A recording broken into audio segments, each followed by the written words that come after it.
시대가 시대인 만큼 부모 공경 또 효도 이런 말들에 대한 사회적 그런 현상들 때문에 생겨난 그런 신조어들이 많이 있습니다.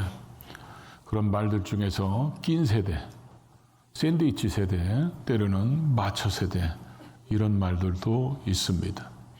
베이비붐 세대에 태어난 사람들, 특별히 58년부터 63년, 길게는 68년까지 이 세대에 태어난 사람들은 낀 세대라고 그러죠.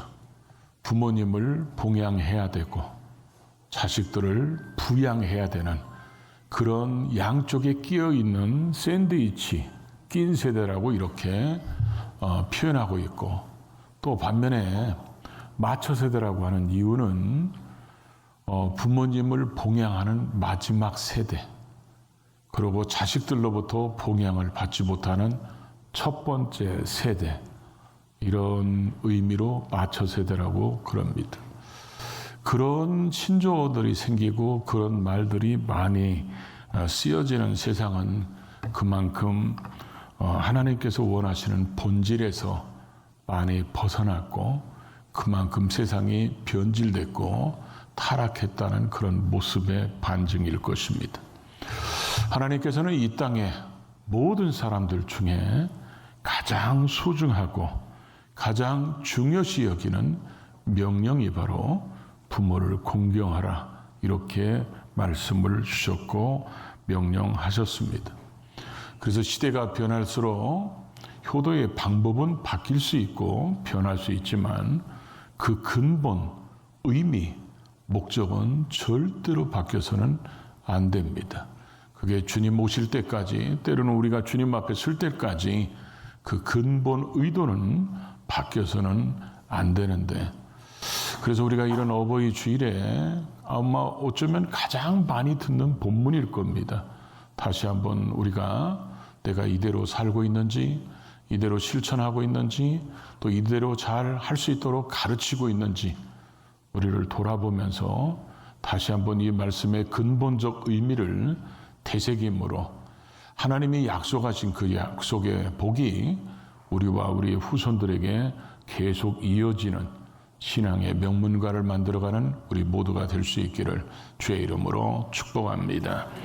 먼저 하나님께서 사람 사이에서 가장 중요하게 여기시는 명령이 바로 부모를 공경하라는 것입니다. 하나님께서 십계명을 주셨는데 그 십계명은 크게 두 가지로 나눌 수 있죠.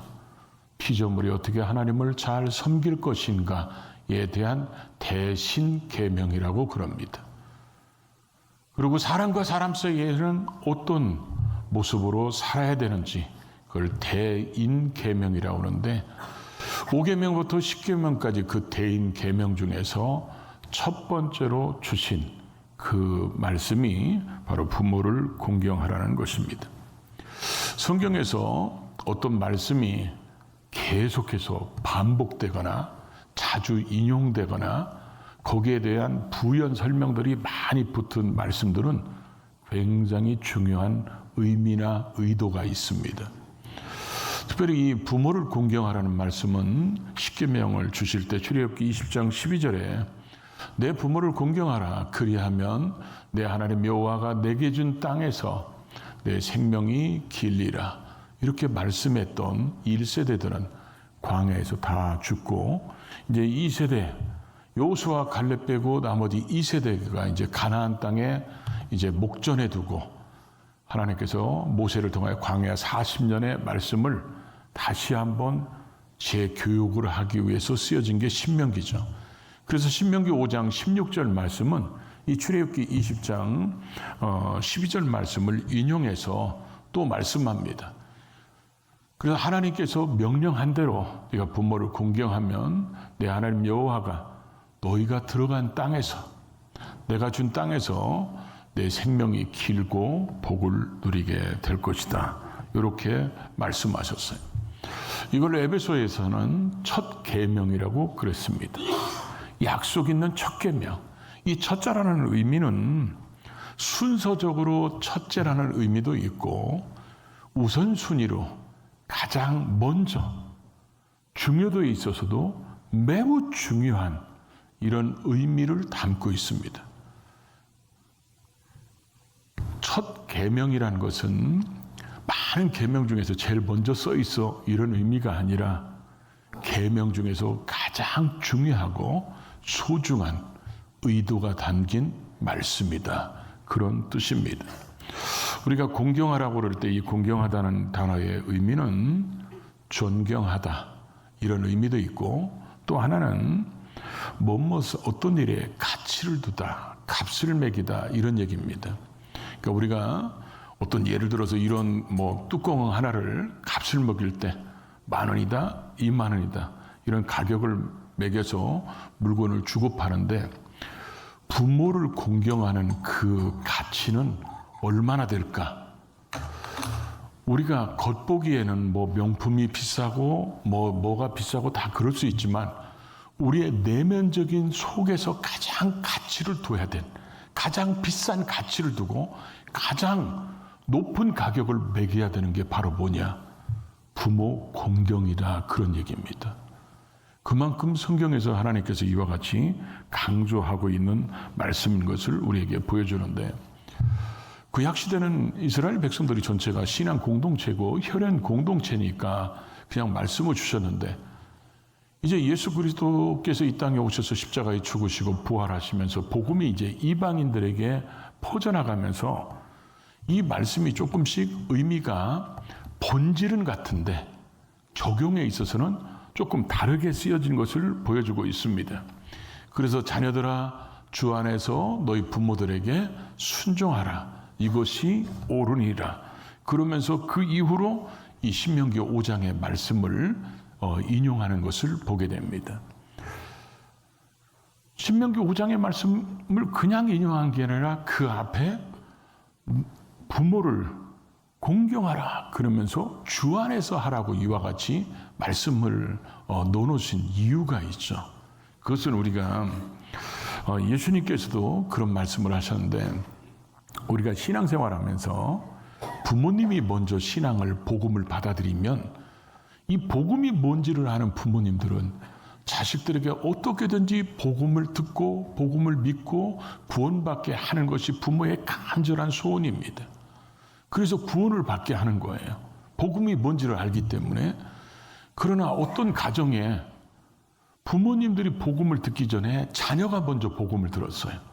그래서 이 복음을 듣고 구원을 받은 자녀들은 부모님들이 그러죠.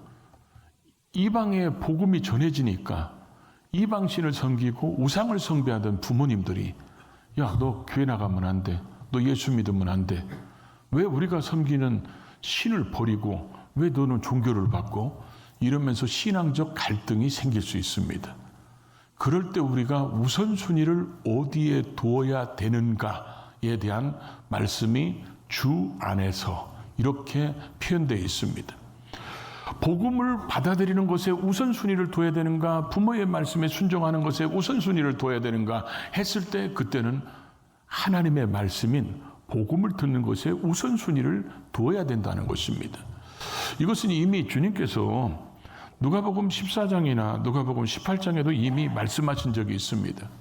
무릇 내게 오는 자가 자기 부모와 처자와 형제와 자매와 자기 목숨까지 미워하지 아니하면 능히 내 제자가 되지 못하리라. 부모를 미워해야 능히 내 제자가 될 수 있다. 이렇게 문자적으로 표현했어요. 그러고 나서 누가복음 18장 29절 이하에 보면 하나님 나라를 위하여 집이나 또 아내나 또 형제나 부모나 자녀를 버린 자는 현세에 여러 배를 얻고 내세의 영생을 얻지 못할 자가 없다. 거기에는 또 부모를 버린 자, 이렇게 되어 있습니다. 부모를 미워하는 자가 내 제자가 되고 부모를 버린 자가 내세의 영생을 얻을 것이다. 문자대고로 오면 큰일 날 얘기죠. 그런데 그 의미가 뭡니까? 복음과 부모님들의 말씀이 부딪힐 때, 하나님 말씀과 부모님 말씀이 부딪힐 때는 우리는 언제나 우선순위가 하나님 말씀이라는 거예요. 그래서 하나님 말씀을 들어서 우리가 복음을 들어서 구원받았어. 구원받고 복음이 뭔지를 알아. 그러면 우리는 구원받은 사람들은 가장 중요하게 여기는 효도가 뭐라고 생각할까요? 부모가 구원받는 것일 겁니다. 그래서 부모님 구원을 위해서 최선을 다하고 기도하고 그래서 그 가족까지도 다 구원받게 하는 것이 하나님의 뜻이라는 거죠. 그래서 하나님께서는 이 이방 사람들이 이 말씀을 들었을 때 당연히 부모에게 부모 말씀에 공경하고 순종하는 것이 1순위지만 그러나 하나님의 말씀을 듣는 것과 부딪혔을 때는 하나님 말씀이 1순위라는 것을 확실하게 지금 말씀하면서 신명기 5장 말씀을 인용해서 부모를 공경하라고 말씀한 것은 그만큼 부모 공경이 중요하고 이 땅에 살아가는 모든 사람들이 가장 소중하게 여겨야 할 것이다. 이것을 강조하셔서 하신 말씀이라는 거죠. 이렇게 하나님의 말씀해 주면 사람들이 아멘하고 다 순종하면 얼마나 좋겠어요. 근데 불순종하는 사람들이 있고 이 말씀을 들어도 아멘 않는 사람들이 있으니까 하나님께서 이 말씀 속에 약속 있는 첫 계명이라고 그랬어요. 하나님의 복을 약속해 놓으셨어요. 우리 표현대로 얘기하면 당근을 걸어두셨고 보너스를 걸어두셨습니다. 이 말씀을 너희가 순종한 부모를 공경하라. 그리하면 내가 너희에게 잘 되고 장수하는 복을 주겠다. 이렇게 첫 번째로 유일한 약속이 붙어있는 하나님의 말씀이라는 것입니다. 이 말씀은 그래서 선택사항이 아니라는 거예요. 내가 하고 싶으면 하고 하기 싫으면 안 하고 그렇게 선택해서 하는 게 아니라 반드시 해야 되는 것이고 이렇게 할 때 내가 너희에게 이렇게 복을 주겠다. 이렇게 하나님께서 우리에게 복을 약속하신 말씀이라는 거죠. 그래서 신명기 5장 16절 말씀대로 하면 내가 준 땅에서 그런데 우리는 이 내가 준 땅이 어디예요? 가나안 땅이잖아요. 우리는 지금 이 땅에서 살 사람들이 아니잖아요. 우리는 지금 이방 땅에서 사는 거지. 그러니까 이거를 약간 바꾸셔서 신약적 표현을 한 거죠. 내 땅에서 장수하리라. 장수는요, 이 땅에서만 필요한 겁니다. 하늘나라 가면 쓸모없는 단어가 장수예요. 거기는 영원하고 영생을 얻은 사람들만 있기 때문에 이 땅에서만 장수예요. 그런데 우리가 신앙인들은 장수에 대한 이 기본 개념에 대한 생각을 잘 가지고 있어야 돼요. 장수는 오래 사는 게 장수라는 의미도 있지만 성경에서 말하는 장수는 하나님의 은혜를 입은 시간이 길은 사람이 장수하는 것이라고 표현되어 있어요.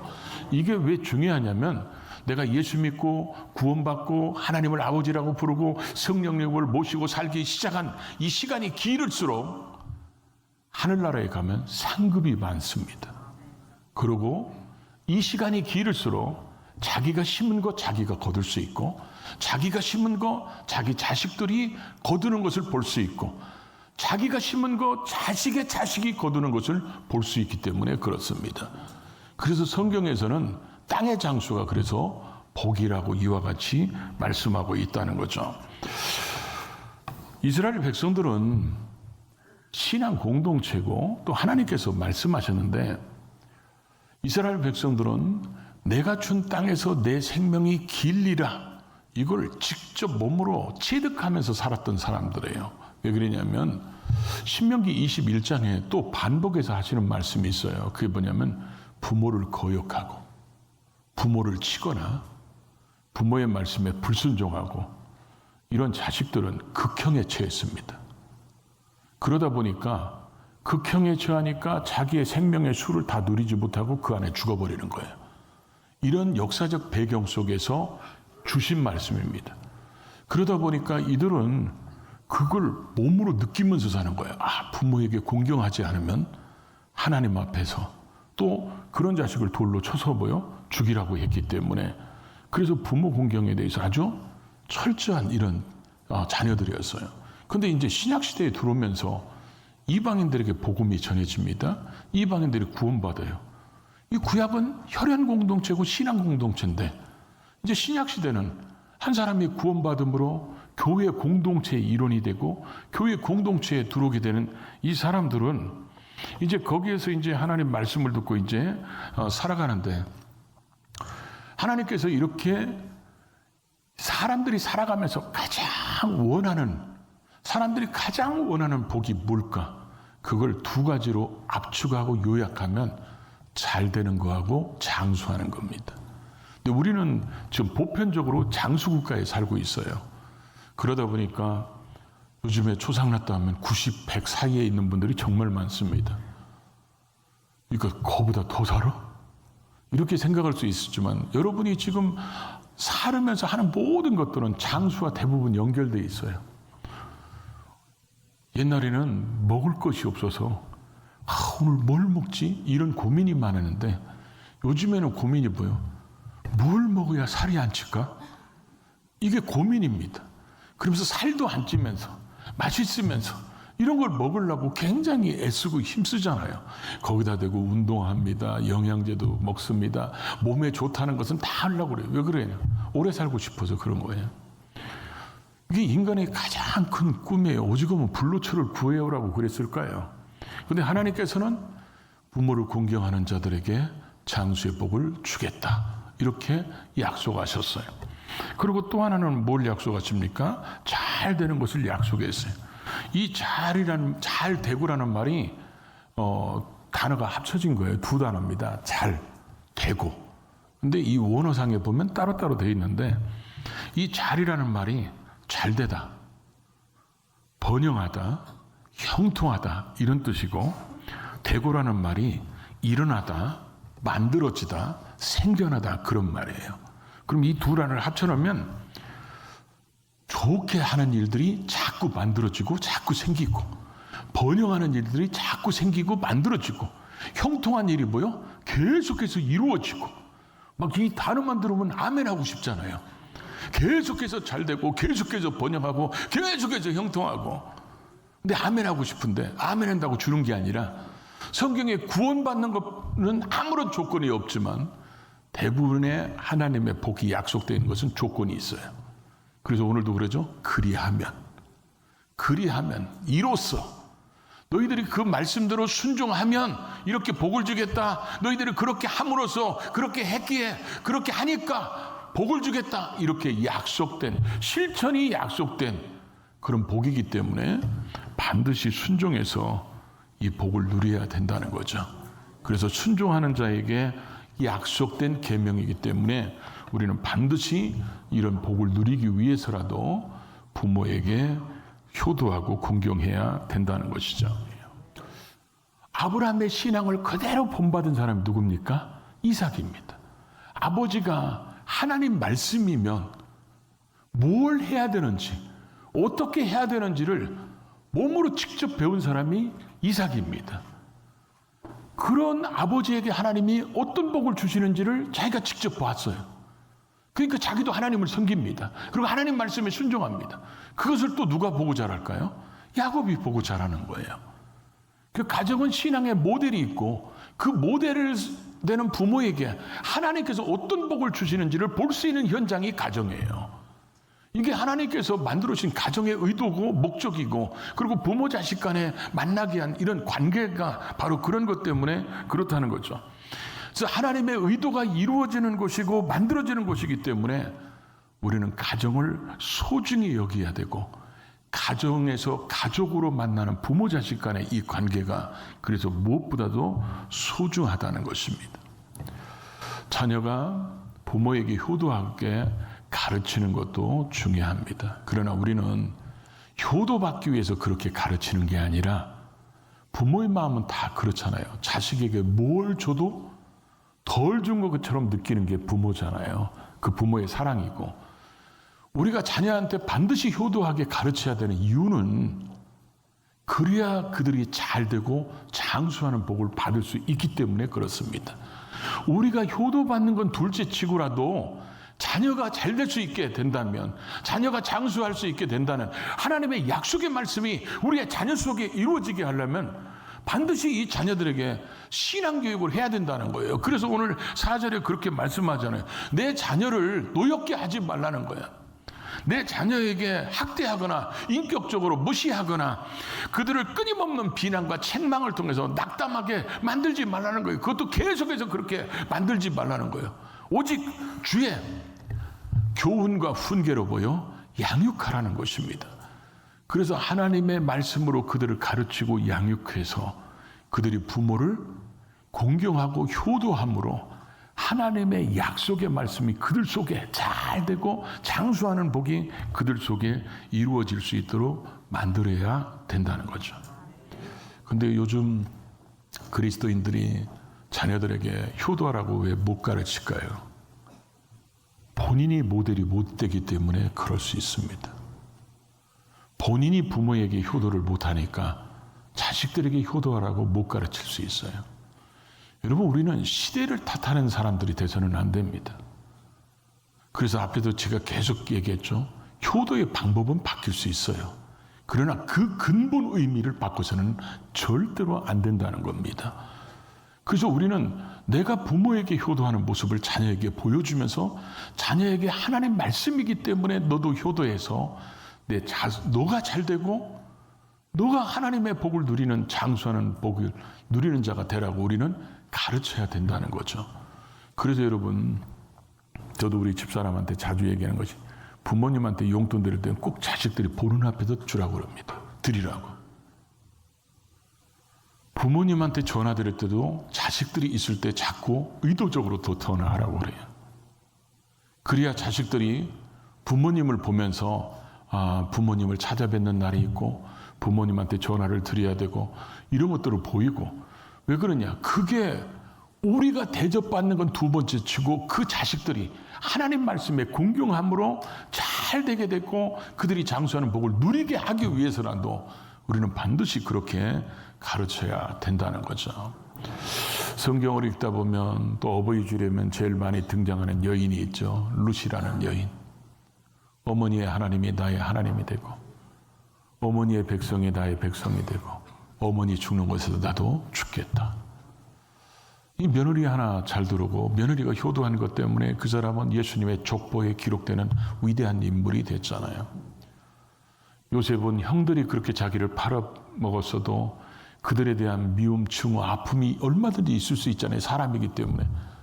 그러나 형들이 자기 앞에 와서 절하는 모습을 보는 순간 하나님께서 나를 먼저 보내셨구나. 하나님께서 우리 가정을 살리려고. 그래서 그 펼쳐지는 과정을 보면 형제들끼리 우애하고 하나 되게 하고 아브라함에게 하나님이 말씀하신 내 자손들이 애굽에서 400년 동안 종살이 하다가 나오게 될 거다.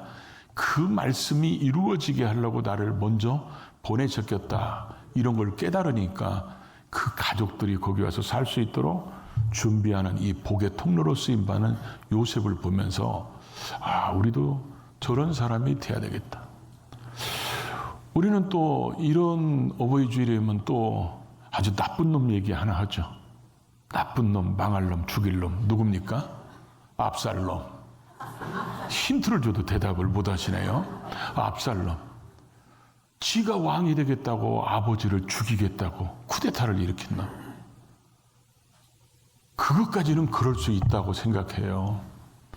근데 백주 대낮에 아버지의 여인들을, 아버지가 동침했던 여인들을 많은 사람들이 보는 앞에서 겁탈하는 그런 악한 놈이 압살롬이에요.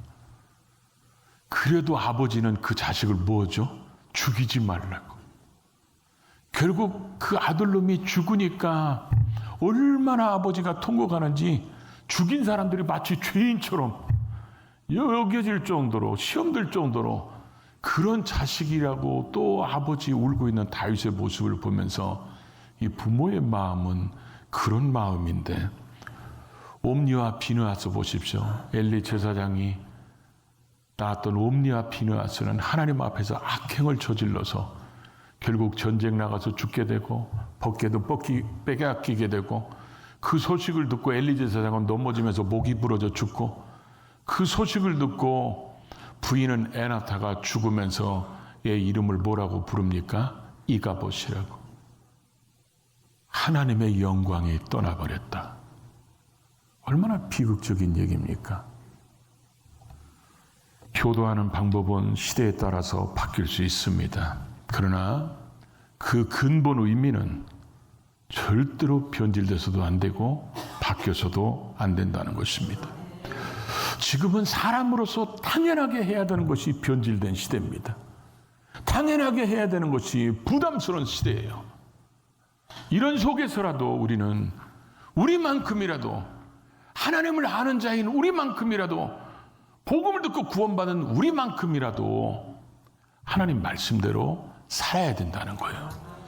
시대는 아무리 패역한 시대가 갈지라도 우리만큼은 하나님 말씀대로 살아야 되는데 왜 그러냐? 이 말씀을 주신 분이 하나님이시기 때문에 그렇습니다. 그 하나님의 말씀은 지금도 유효하기 때문에 그렇습니다. 왜 그렇습니까? 그분은 지금도 살아계시기 때문에 그렇습니다.